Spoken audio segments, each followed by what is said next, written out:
Meu querido companheiro e prefeito da cidade de São Paulo, Fernando Haddad, meu caro companheiro Luiz Roberto Moreno, presidente do Banco Interamericano de Desenvolvimento, meus caros amigos debatedores que durante todo o dia de hoje discutiram importantes questões da nossa querida América Latina, empresários brasileiros, empresários estrangeiros, latino-americanos sobretudo, companheiro Paulo Camoto, Luiz Dulce, diretores do Instituto Lula, meus amigos e minhas amigas. O Moreno é um homem de sorte, porque faz muito tempo que eu não faço discurso sem ler um documento de algumas dezenas de páginas. E eu vim aqui hoje muito menos para falar e muito mais para ouvir, mas o Moreno já tinha falado e o Fernando Haddad já tinha falado. E como eu estou sabendo que depois desse encerramento deve ter um coquetel, eu vou falar mais no coquetel. Mas vou trocar algumas palavras com vocês. Quando, na Embaixada do Brasil, em Washington, o companheiro Moreno me fez a sugestão de fazermos esse encontro aqui no Brasil e perguntou se a Prefeitura de São Paulo aceitava participar desse evento, eu não só confirmei que participava sem falar com o prefeito, mas convidei o Moreno para vir a São Paulo para que ele pudesse conversar diretamente com o nosso prefeito e que se colocassem de acordo para que nós pudéssemos realizar esse evento. E por que eu fiquei muito interessado na proposta do nosso amigo Moreno? É porque a integração é um tema muito fácil de falar, sobretudo para um político latino-americano, e muito difícil de executar. Porque muitas vezes nós falamos demais e aquelas pessoas que vão ter que dar sequência para o cumprimento dos nossos discursos nem sempre estão presentes nos eventos que nós fazemos. Eu lembro, Moreno, você deve ter participado de algumas reuniões em que eu dizia para o meu amigo saudoso presidente Chaves que nós tínhamos que pensar a integração da América Latina como se fosse a construção da grande Colômbia que Bolívar queria construir. Mas que no século XXI já não comportava mais uma espada para fazer integração, mas sim bancos de desenvolvimento fortes, com muito dinheiro para investir nas necessidades de cada país. Não é por falta de projetos. Pelo menos teoricamente, nós temos muito projeto e certamente o BID participou da construção do IRSA, ou seja, em que se estabeleceu grandes projetos para a América do Sul, mas a maior dificuldade é focar naquilo que é prioritário para um, dois ou mais países, para que a gente consiga consolidar uma integração extremamente importante. E eu não poderia falar aqui sem convocar vocês para uma viagem de curto prazo, para saberem o que era a nossa querida América Latina, a nossa querida América do Sul, há pouco tempo atrás. Poderíamos escolher 10 anos, poderíamos escolher 12 anos, para a gente saber que até pouco tempo atrás, os países da América Latina e os países da América do Sul, e dentro da América do Sul, o Brasil, que faz fronteira com 10 dos 12 países, não tinha praticamente nenhuma relação mais profissionalizada. nós vivíamos totalmente descostas uns para os outros, uns olhando para os irmãos ricos do Pacífico, outros olhando para os irmãos ricos da América da Europa, e nós mesmos, entre nós, não conversávamos muito entre nós. Nós não acreditávamos em nós. Muitas vezes, aqui na América Latina, nós vivíamos apenas contando piada de um país sobre outro país.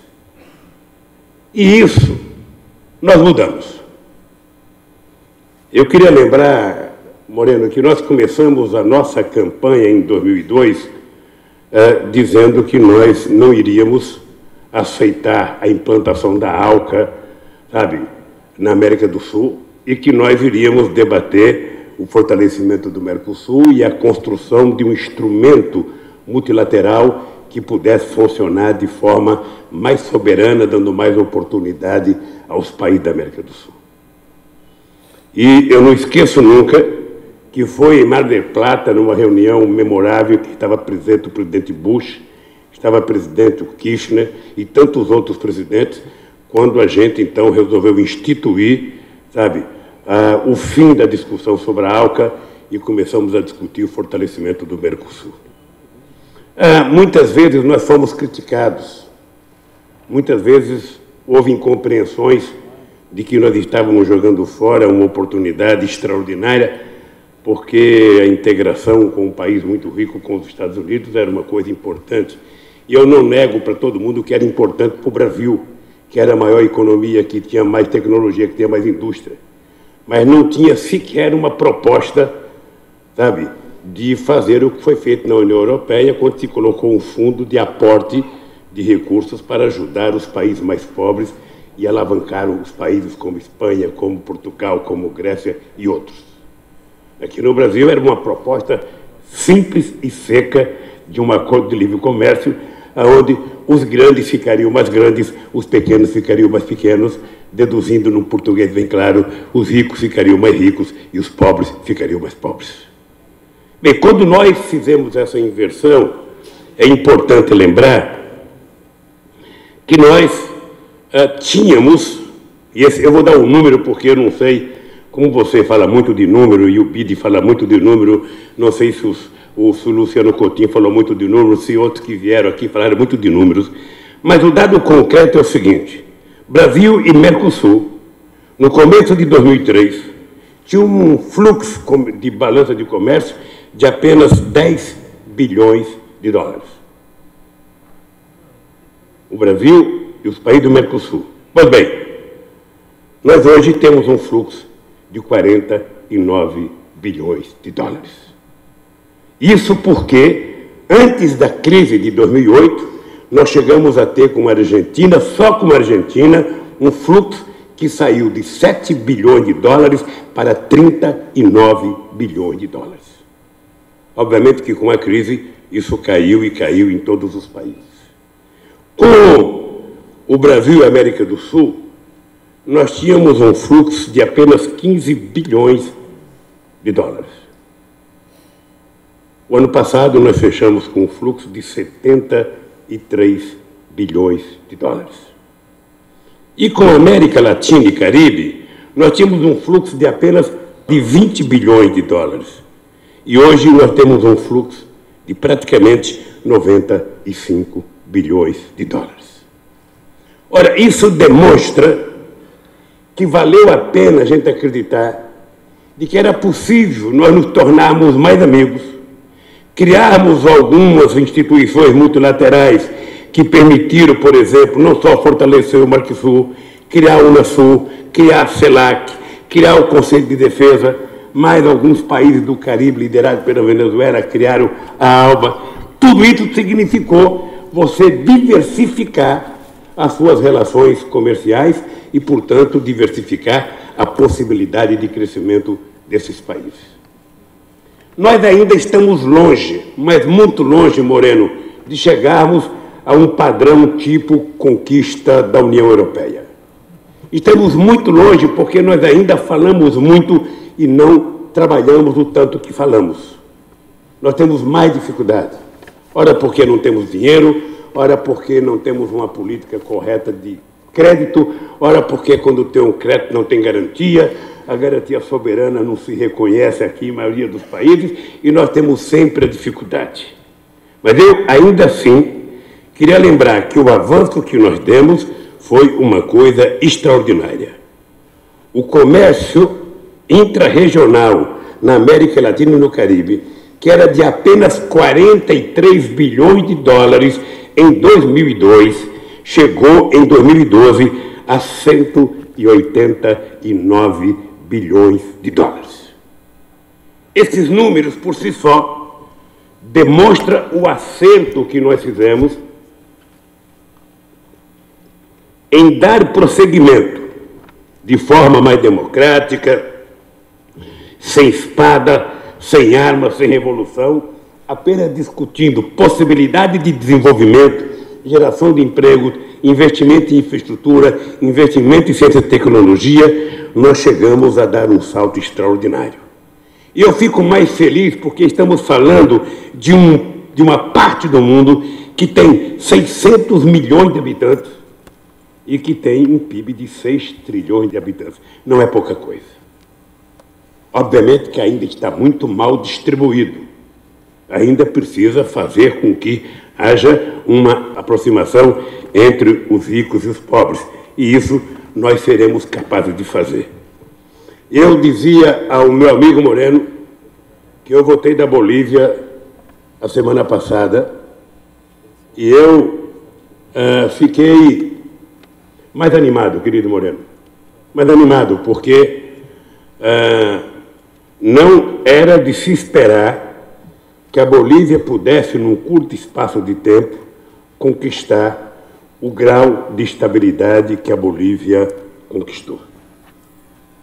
Não era de se esperar que a Bolívia, em apenas 8 anos, conseguisse ter uma reserva de divisas internacionais que é metade do PIB da Bolívia.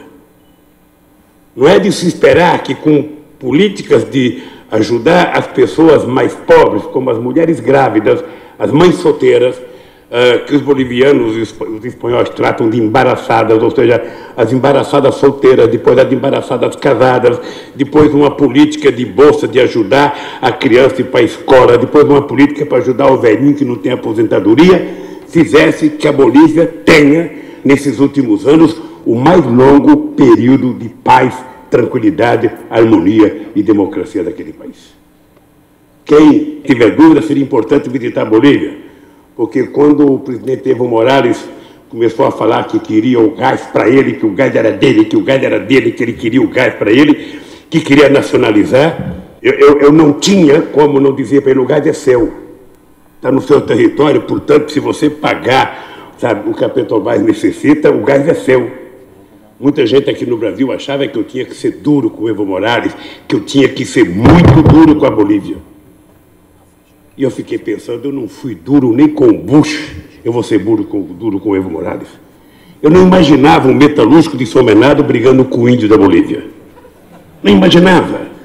E o dado concreto é que o Brasil agiu corretamente. E o Chico Buarque disse uma coisa que me sensibilizou no ato com a presidenta Dilma. Eu gosto do governo, porque o governo não fala fino com os Estados Unidos, mas não fala grosso com a Bolívia. Ou seja, trata todo em igualdade de condições. Bem, você acompanhou de perto, Moreno, que o Brasil poderia servir de exemplo, mas os outros países como Chile, Argentina, Colômbia, México, todos podem servir de exemplo.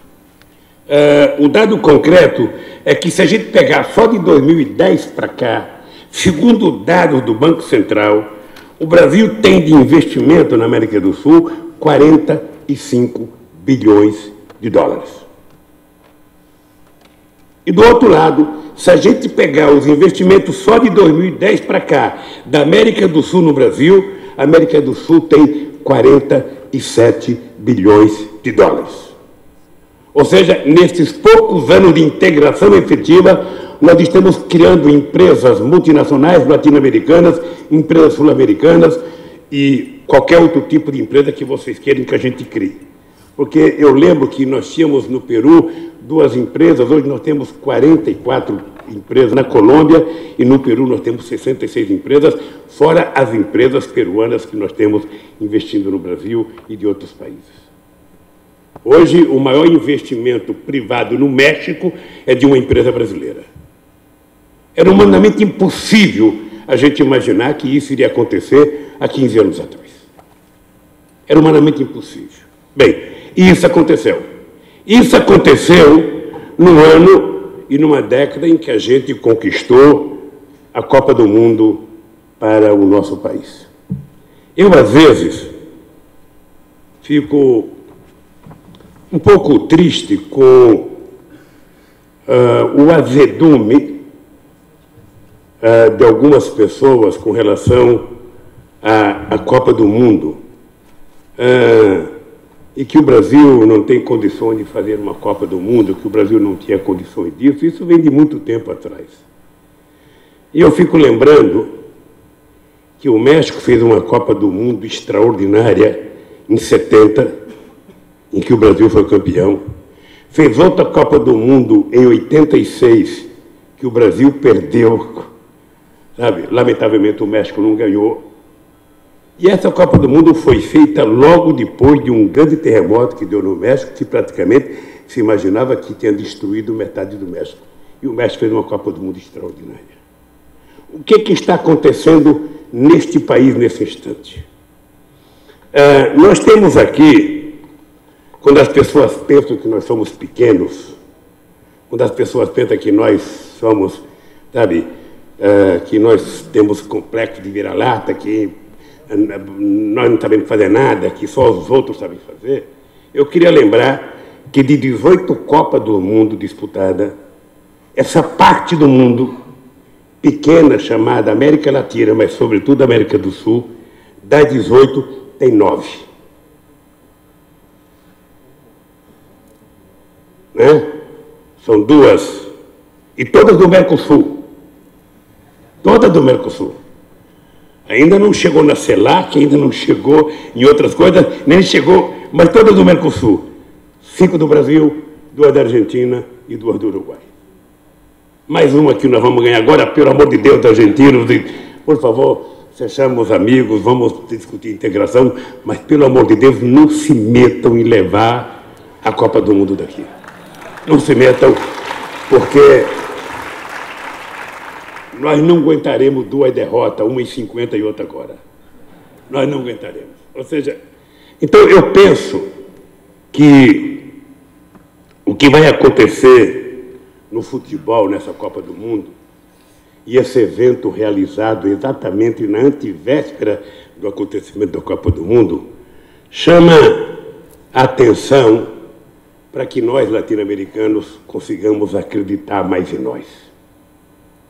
Que nós, latino-americanos, consigamos pensar, sabe, o que nós queremos ser nos próximos anos, sabe, um pouco mais independente, sem ficar esperando que os outros digam aquilo que nós devemos ser. Eu lembro que a primeira ponte entre Brasil e Bolívia foi feita no meu governo depois de 500 anos. Eu lembro que a primeira ponte entre o Brasil e Peru foi feita no meu governo depois de 500 anos.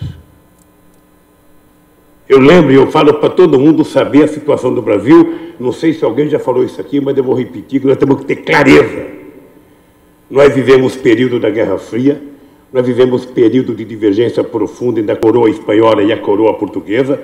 Depois da coroa portuguesa e a coroa espanhola, nós tivemos aqui, sabe, outros atores globais que vieram mandar na nossa economia. Por aqui tiveram muitos ingleses, por aqui tiveram os americanos, e sempre foi jogada a ideia que nós éramos adversários um dos outros. Sempre. Um brasileiro está mais preocupado em ter uma relação com a Europa do que com a Colômbia, que tem quase 2.000 quilômetros de divisa. Um outro tem mais vontade de fazer comércio com não sei quem e despede a Argentina, que tem não sei quantos quilômetros de divisa. Ou seja, e eu sempre acreditei que se nós partíssemos de nós, da nossa realidade, e estudássemos o potencial de integração que nós temos, Só de produção de energia elétrica, nós temos um potencial de 260 mil megawatts a ser construído entre os países da América do Sul. Se a gente imaginar o potencial de gás que nós temos na América do Sul, e nós resolvêssemos trabalhar a integração disso em benefício de nós mesmos. Se nós trabalhássemos a integração, sabe, que já tem modelo, já está quase pronto, ou seja, das ferrovias, e foi possível com a carreteira que fizemos entre Assis Brasil no Acre e Lima no Peru, é possível. Agora a gente fez uma carreteira, agora depende do pessoal fiscal da Receita para ir lá liberar as cargas. A carreteira já está pronta, que era o mais difícil.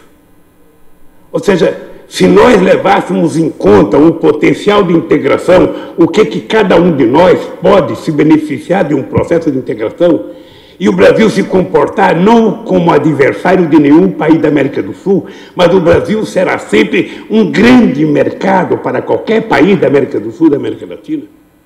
E também esses países serão grandes mercados para o Brasil. Se nós acreditássemos nisso, a gente poderia, Moreno, quem sabe, nos próximos 10 anos, fazer o que a gente não fez nos últimos 50. Porque na hora que se tomar a decisão e a gente começar a executar aquilo que precisa ser feito, Moreno, será muito rápido. Eu não sei se meu amigo Luciano Coutinho está aqui, mas eu tenho discutido com várias pessoas, inclusive num debate que nós fizemos no BNDES, com o André Esteves, do BG Pactual. Ou seja, você fica imaginando, se nós criássemos um fundo de desenvolvimento, que nós colocássemos 2 bilhões ou 3 bilhões de dólares de fundo para desenvolver a América do Sul, a América Latina, eu fico imaginando com 3 bilhões de dólares, você sabe disso, quantos bilhões a gente conseguiria alavancar para desenvolver.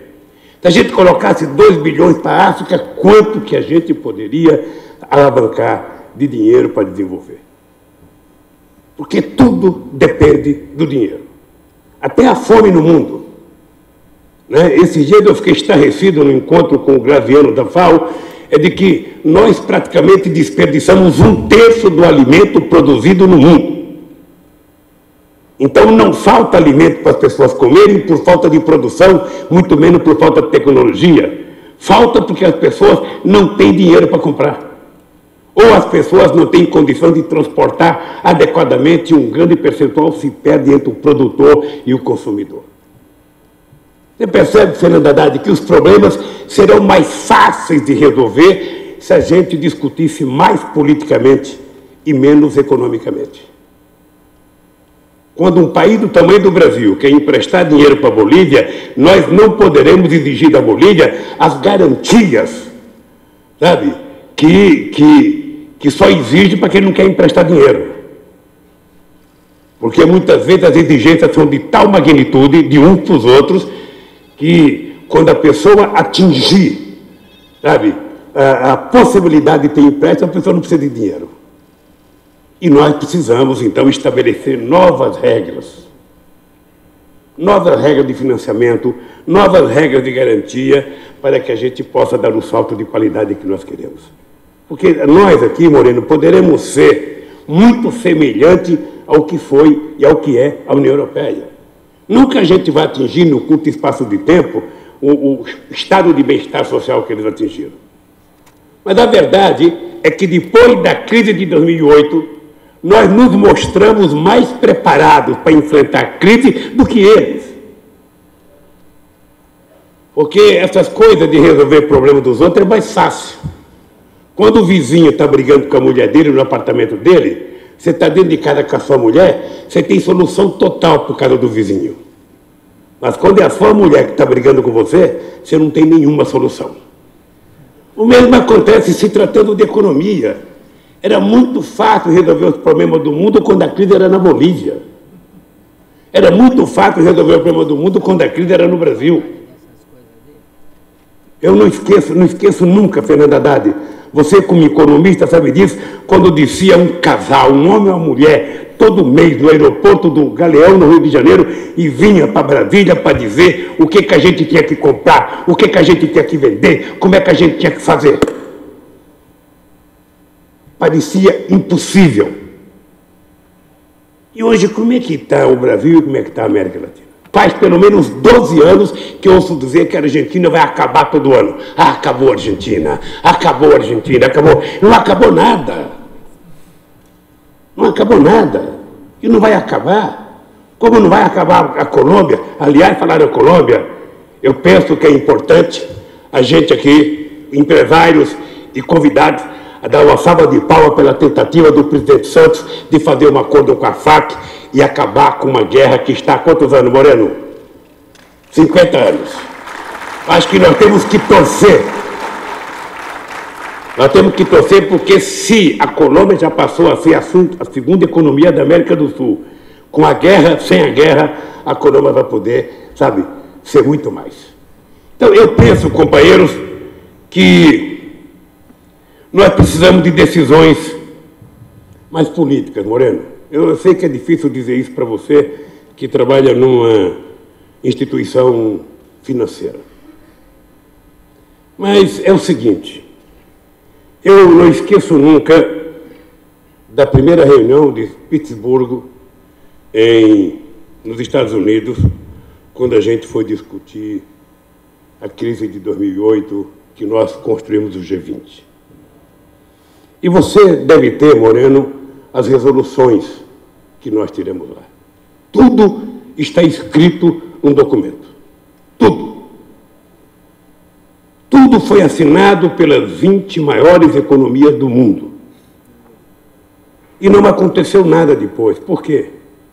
Não aconteceu nada porque, como nós não temos uma governança global que obrigue com que as instituições possam cumprir ou não, ou seja, cada um vota para o seu Estado nacional e cada um enfrenta os seus problemas. O Obama não pode fazer as coisas porque os republicanos não deixam, o Brasil não pode fazer as coisas porque não sei quem não deixa, a Colômbia não pode fazer porque você não deixa, ou seja, e assim as coisas não acontecem.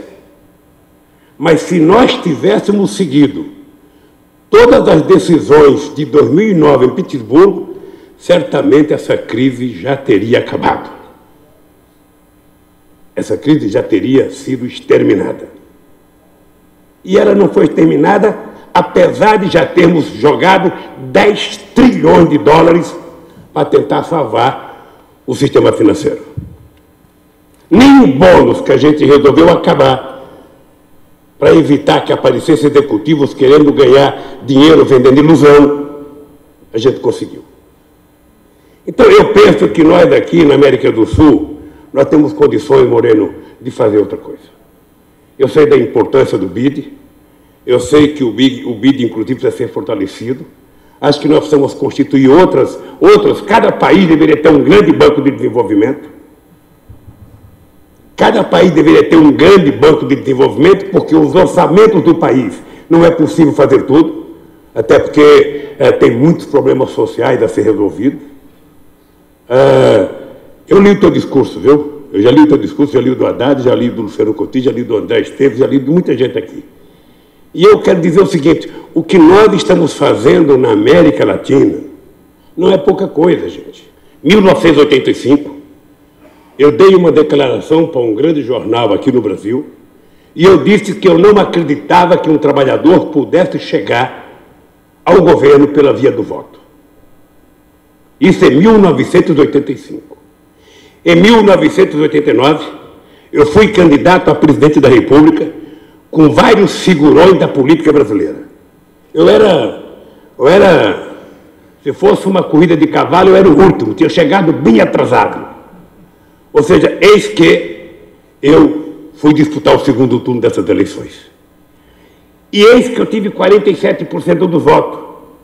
E aquele cidadão que não acreditava em 1985 que um operário podia chegar à presidência pela via do voto, quase chegou. E eu descobri que através da democracia seria mais fácil chegar do que através de outra forma qualquer. E eu lembro que eu convoquei aqui em São Paulo, na Copa do Mundo de 1990, a primeira reunião dos partidos de esquerda na América Latina. Cada país tinha tanta organização de esquerda que elas não conversavam entre elas. República Dominicana, que é um país pequeno, tinha 18 organizações de esquerda. A Argentina veio aqui com 15, nem o Maradona unificado do argentino. Ou seja, nós começamos a discutir a necessidade de fortalecer a democracia, de participar do processo democrático, de organizar. O que aconteceu? É que 20 anos depois, quase todas as pessoas que participaram do Fórum de São Paulo que nós constituímos chegaram à presidência da República pela via do voto. Inclusive, esse continente tem a primazia de ter 3 mulheres governando 3 países muito importantes: Michele, Cristina e Dilma. E eu espero que outras apareçam por esse continente.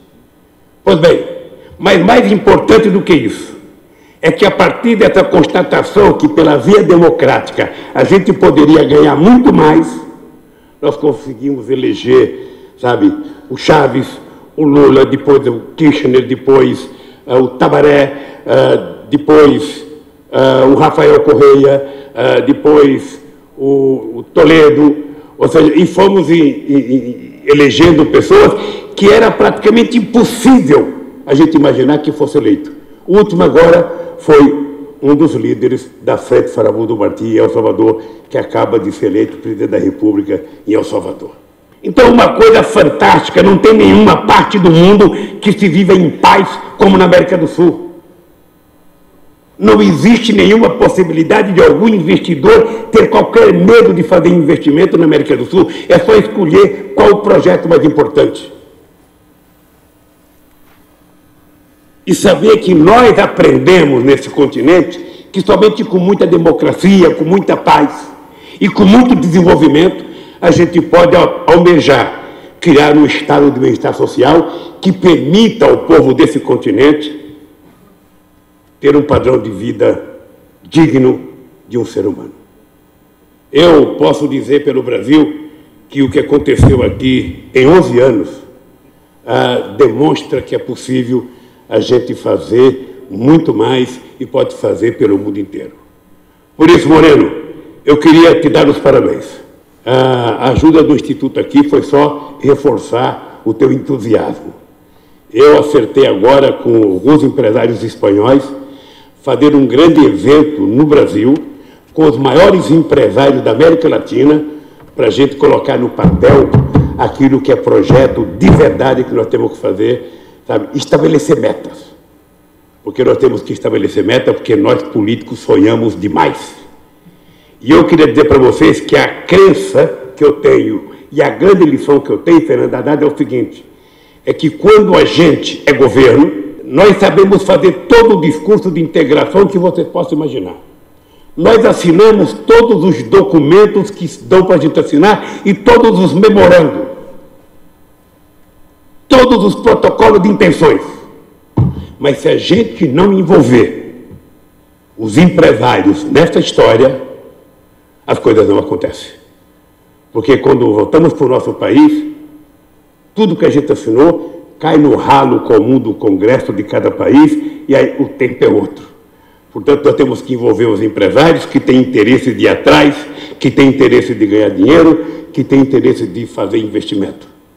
É por isso que eu queria terminar dizendo para vocês, Moreno, faça mais encontros como esse. Não precisa fazer no Brasil, isso foi só por conta da Copa do Mundo. Você poderia ter trazido o Neymar para fazer palestra, o Messi para fazer palestra, o Diego Costa da Espanha para fazer palestra. Quem mais você ia trazer para fazer palestra? Sabe? O Luiz Soares se machucou no Uruguai, não era para trazer ele, ou seja...